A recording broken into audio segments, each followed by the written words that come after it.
Bea Milian Windorsky is set to represent the province of La Union. Hello, Cruellas! Mabuhay! This is Gaysel Ortega, ang vlogger na prangka at hindi itchesera, hindi kagaya ng iba.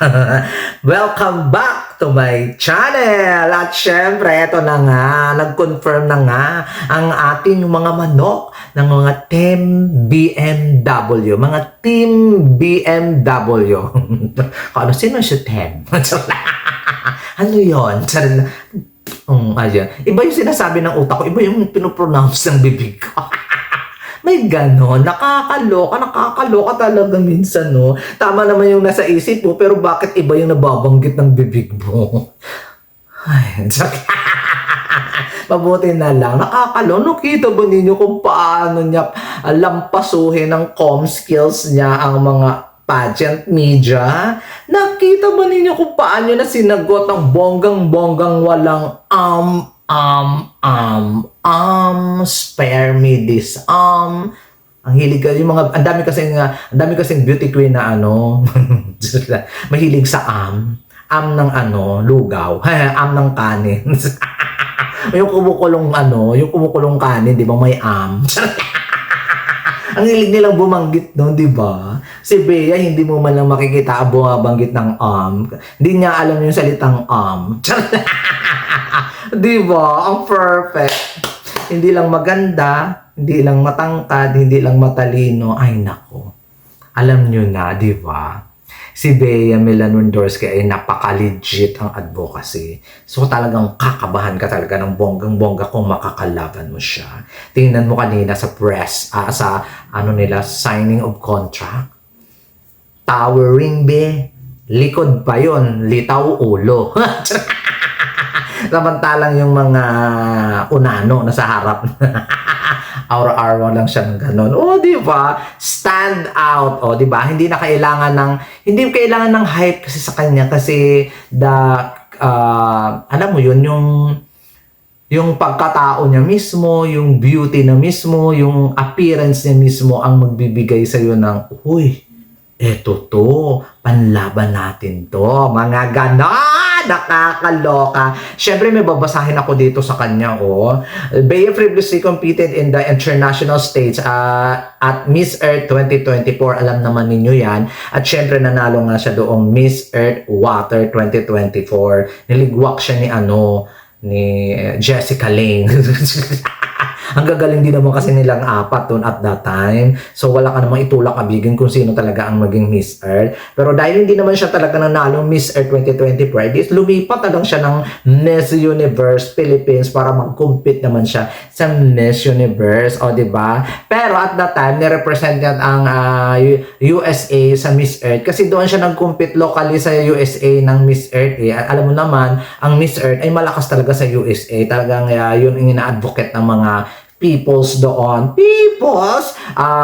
Talagang doon talaga siya namulat. So, nanalo siya doon sa Miss Earth competition sa USA. Tapos siya ang nag-represent. At never niyang tinago na half Pilipina siya. Kahit USA ang sash niya, never niyang tinago na half Pilipina siya. At doon siya nanalo sa USA. O, diba? So, alam natin naman yung commitment niya about sa environmental awareness and sustainability. So hindi ako na-question when it comes sa advocacy. Beyond pageantry, ikwekwento ko lang. Si Bea ay merong impressive academic record. Listahan nyo ha, kasi ipa-compare ko yung mga favorites ninyo sa kanya ng bonggang-bongga. She graduated with honor. With honor. May masabi lang talaga, from the University of Wisconsin. Saan yun? Nakakaloka. Ayan, tapos, earning degree in History and International Studies. Tama ba yung pagkabasa ko? Nakakaloka, pinagtatawanan yung pinagbabasa ko kasi si Giselle Ortega hindi makapag-pronounce at makapagbasa ng English. Ano ba yan? Tapos, expanding her global perspective, she also completed a semester of study at the University of Amsterdam. At alam ba ninyo kung nasaan yung Amsterdam? Siyempre, alam ko. Sa Netherlands po yung Amsterdam, nag-aral din yung lola mo doon. Enriching her in understanding of international culture and global affairs. May ganong level ang kanyang credential. Kamusta naman yung idol nyo? Kamusta naman yung favorite nyo? Unano? Charot lang! Ano ba yan? Siyempre, talagang super proud talaga ako at minamanok-manok ko talaga. Walang hayong bias, Giselle Ortega. Dapat hindi ka bias, ha? Na si Bea Windorsky yung favorite ko. Kasi the credential, the face, the height, the brain. Oh, di ba? At hindi lang yan. Personality. Ganda. Ganda. My gosh, talagang, eto na yun, oh. Gusto nating manalo sa Miss Universe, diba? Pagpadala tayo ng quality. Hindi yung maganda lang, sikat lang, tapos wala namang tapos hindi lang matalino lang, maganda lang, wala namang height. Hindi lang yung matangkad nga, maganda, pero wala namang charot. Diba? Kompleto sirkados kasi si Bea Melian Windorsky. Kaya talagang, kabahan talaga. Hindi ko naman sinisiguradong siya ang mananalo sa competition. Siyempre, kailangan pa rin niyang gumalaw-galaw at kailangan pa rin niyang ma-maintain yung kanyang standards dito. Yung ganda ng kanyang credential, yung ganda ng height niya. Kailangan pa natiliin yan at hindi pwedeng uungusan-ungusan sa ng mga unano. Charot lang, bitter na bitter sa unano ang beauty queen. Ay, bakit kasi sumasali yung mga unanay? Charot lang. Charot lang. Aray ko. So, ayun na nga. Siyempre, yung kailangan, wala na pong sinasabing sure win na itong si Bea Windorsky. Kailangan niyang patunayan sa ating lahat. Kailangan niyang mag-perform ng bonggang-bongga sa stage ng Miss Universe Philippines.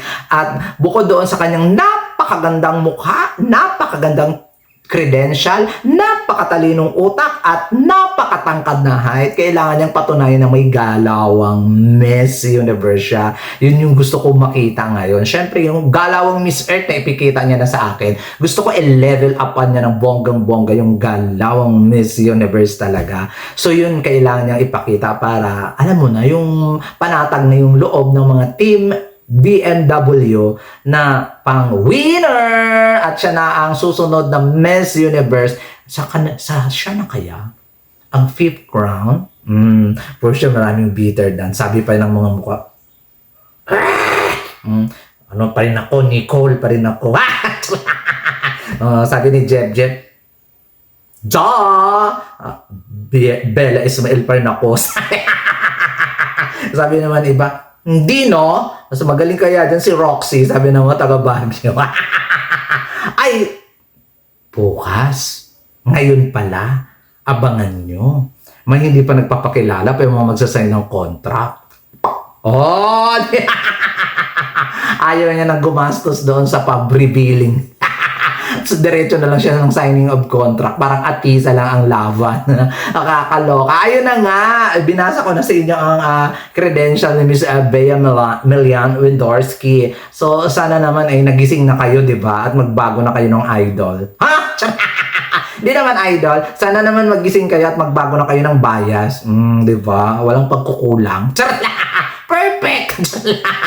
Walang gano'n, walang perfect. Siyempre, kailangan pa rin natin hanapan si Bea Windorsky ng improvement at saka technical aspect. Medyo doon siya masisilipan ng mga ibang frontrunner. So, ayus-ayusin niya. Aces and Queen, baka naman may favorite na naman kayo, Aces and Queen. Nanggigigil ako sa inyo. Eto na leveling na yung level niya Sana naman mag-focus naman kayo. Nakakaloka. Meron kasi kayong pinapaboran lagi. May pinapaboran isang kandidata. Naliligwak naman. Yun lang ha, Aces and Queen, pinaimbor na lang ninyo si Amanda Russo last year. Sana naman si Bea Milan Windorski, wag niyo ipahamak, nakakaloka kayo. Baka magpasa na naman kayo ng headshot na nakakaloka. Nako, Aces and Queen. Charot. Nakakaloka. O ba, pinahamak na ninyo ibang beauty queen at tsatsaka ng mga pinapasa ninyo mga materyales. Nakakaloka kayo. Ang ganda-ganda ng ang ganda-ganda ng credential ng mga manok ninyo eh. Ayon yung galingan. Char lang, totoo naman kasi napaimbor na lang. Boy yun. Ang ganda-ganda na Amanda Russo. Pasahan nyo kayo ng headshot na, ay sus, Gobo! Kung pwede nga pinakatsaka sa lahat ng headshot doon, kakaloka kayo, hindi ko kinakaya. So ayun na nga, sana ayusin yung mga materialis ni Bea Milhan kasi hawak siya ng Aces and Queen. Sana hindi siya mapaimbor na kagaya ni Amanda Russo. Mabuti na lang talagang legit na maganda yung bata, kaya umabot pa siya sa top 12. Kung hindi, paimbor na talaga, papuntang imbor na talaga yung mga pinapasan yung materialis. Hay, nako at baka pag-gawnin na ninyo si Bea Milan Windorski ng mga mga ang kakapal at kung ano-ano mga fabric na hindi na magalaw. Yun na nga ang problema ko sa inyo.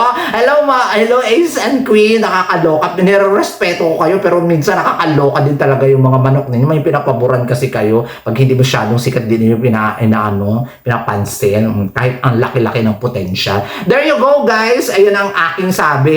Gazel Ortega. At maraming salamat. Pasensya na sa mga kasi sabi ko nga sa inyo, Gazel Ortega, ang vlogger na prank, kahit hindi chusera at hindi yung puro na lang maganda yung sinasabi para ma-please lang yung iba. O, ayun, maraming salamat. This has been Gazel Ortega.